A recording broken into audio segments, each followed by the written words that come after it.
Hello again everyone, this is Sev of Pandora Corp, and before this video starts I just wanted to thank you all for the support on the unboxing video. I know the quality wasn't the greatest in the world, but I'm glad that so many people were able to, be there and see it along with me.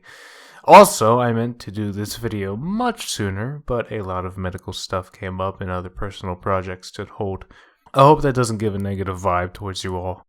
But anyways, thank you again for the support on the last video. It means a lot, trust me. And I hope you enjoy this one as well.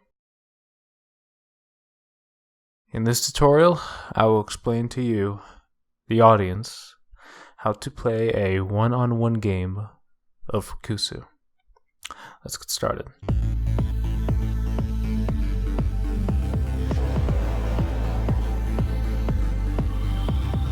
Both users start with individual main decks and Synergist decks, aka the main and Synergist drives.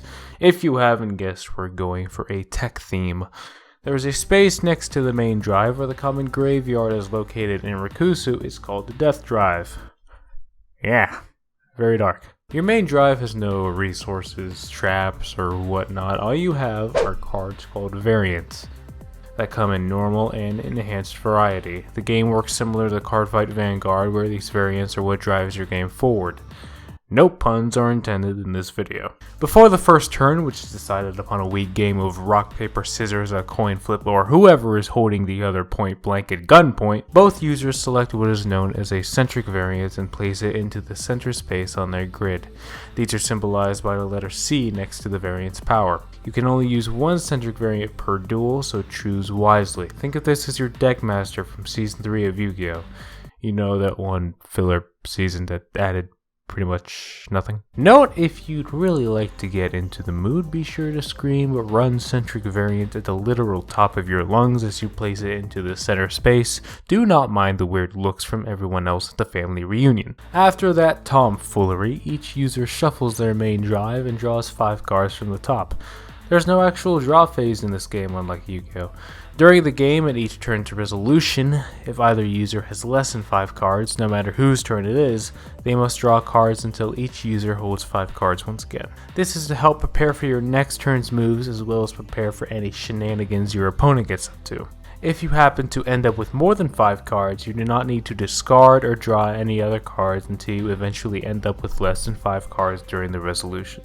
Now, each turn starts off with the forward phase. Summoning in Rikkusu is known as a forward. Each user gets one standard forward per turn, however through functions and other blasphemy can advance forward other variants. In some cases, when variants are in a certain pattern on the grid, they can be sent to the death drive for the synergy forward of a Synergist. These are symbolized by a letter S next to the power and by a grid with light spots showing the spaces that variants must be sent from in order to forward that specific Synergist.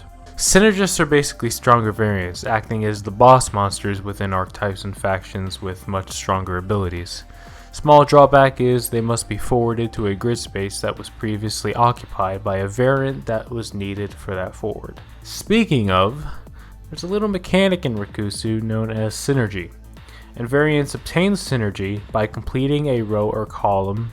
Sorry, no diagonals. When synergized, the cards are flipped sideways to notify everybody within a 5-foot radius. Some variants come equipped with a synergy function, which is automatically activated upon synergy. Now for the whole attacking thing, because we're humans and we enjoy that sort of thing. From the forward phase, we move on to the strike phase. Each variant comes with a power meter above the name. Any variant with a higher power can defeat one of lower power.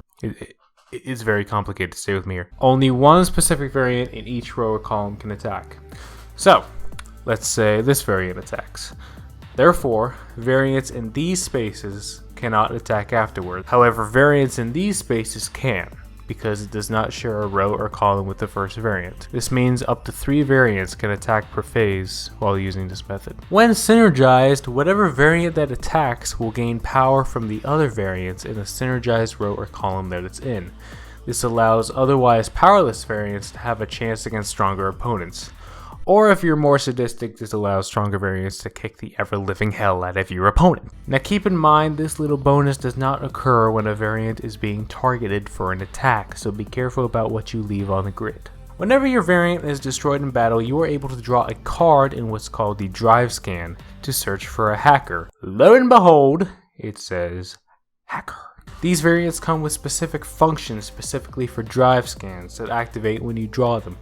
Unless mentioned otherwise, or if the variant drawn is not a hacker, send the drawn card to the death drive. In terms of life points and whatnot, Rikkusu has the soul battery. At the beginning of each duel, the soul battery of each user starts at 100% like a fully charged phone, which, by the way, you cannot exceed. You ever see a phone at 250%? Don't answer, it's rhetorical. A few cards inflict function damage upon the battery, but in terms of battle damage, the game works in a way similar to, out of everything in the world, Bakugan New Vestroia. What? In New Vestroia, whenever a Bakugan was taken out, the player lost a percentage of their overall life force, depending on the difference between G powers. For every 100 Gs in difference, the player lost 20% of their life force. Rikkusu works in a similar way, however it works off taking the difference in power and dividing that out by 20,000, or to make it more simple, 5% every 1,000 power in difference. Let's say 6,000 power versus 3,000 power, the loser takes 15 damage. Capiche? But wait, there's a little bit more! If there are no other variants on the opponent's grid, the player can strike the centric variant, which they cannot do unless the surrounding grid is empty. The attacking variant in question still must have a higher power as usual, however when calculating damage this is treated as a direct attack. Instead of taking damage depending on the difference, damage is calculated through the attacking variant's power. A variant with 4,000 power will deal 20% damage. Remember, your centric variant does not leave the grid, so it stays there in agonizing pain as it imagines how it will have revenge against you, trying not to make it angry. If a person were to run out of cards in the main drive, simply reshuffle the death drive as your main drive and continue the game. I did this to relay the fact that the death drive is pretty much the recycle bin. Final phase after attacking is the resolution, where any last minute functions take place in the game and both players draw until holding 5 cards each. And that's how you play the game. Outsmart your opponent, synergize your variants, and play your heart out until someone's battery hits 0. Few quick words. Thank you all so much for watching the tutorial. I hope everything was easy enough to understand, and I hope it allowed a few people to take an interest in the game because I adore what I've made and I really hope you do as well. If something was too complicated, feel free to ask any questions you may have about Rikkusu down below. Even if you think your question is stupid, don't hesitate to ask. That's what I'm here for. If you want to get updates on Rikkusu about upcoming sets, cards, factions, artwork, whatever the hell, feel free to subscribe here, turn on notifications if you want, and also catch me on my personal Twitter and Twitch as well, which I may, live stream some artwork maybe and, guide people through the process of doing that. I hope you all have a wonderful day wherever you're watching from. Zev logging off, baby.